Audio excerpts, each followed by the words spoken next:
நல்லா மழை பெய்யறப்போ யாருக்காச்சும் போண்டா பஜ்ஜி சாப்பிடணும்னு தோணும். ஆனா நான் மட்டும் வித்தியாசமா சீம் பால் ரெடி பண்ணிட்டு இருக்கிறேன். பாத்துக்கலாம். கோல்டோ ஜரம் வந்துச்சுன்னா அதுக்கப்புறம் பாத்துக்கலாம். நம்மளுக்கு சீம் பால் கிடைக்கிறதே ரொம்ப கஷ்டம்.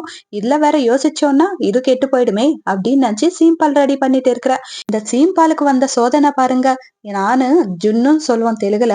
ஆனா இது என்னன்னு சொல்லுவாங்க தமிழ்ல என்னன்னு சொல்லுவாங்க தமிழ்ல அப்படின்னு யோசிச்சு யோசிச்சு சரி கூகுள் தான் இருக்கு இல்லையா, ஏன் அவ்வளவு நேரம் யோசிக்கணும் அப்படின்னு போய் சர்ச் பண்ணா அதுக்கப்புறம் சிம்பால்னு இருந்துச்சு. ஆமா இல்ல நம்மளுக்கும் தெரியும் தானே, ஏன் ஃபிளாஷ் ஆக மாட்டேங்குது கரெக்ட் டைம்க்கு அப்படின்னு நினைச்சு மறுபடியும் வந்து சொல்றேன். சரி விடுங்க, சிம்பால் நீங்க இந்த மாதிரி ரெடி பண்ணிப்பீங்களா இல்லன்னா கேக் மாதிரி பண்ணிப்பீங்களான்ட்டு கண்டிப்பா கமெண்ட்ல சொல்லுங்க. நானும் கேக் தான் செய்யலாம்னு நினைச்சேன். பட் இந்த பால்ல வருமா வராதான்னு தெரியாம எதுக்கு வேஸ்ட் பண்ணணும் அப்படின்னு சொல்லிட்டு இந்த மாதிரி செஞ்சுக்கினா பார்த்தா இதுவும் கேக் மாதிரி தான் இருக்கு. நம்ம செஞ்சிருந்தாலும் இந்த அளவுக்கு நல்லா வந்திருக்காதேன்னு சொல்லிட்டு ஹாப்பி பர்த்டே டு யூ பாட்டை பாடிக்கிட்டு கட் பண்ணிட்டேன். அதுக்கப்புறம் வெல்லம் சேர்த்துக்கிட்டு சாப்பிட்டாச்சு.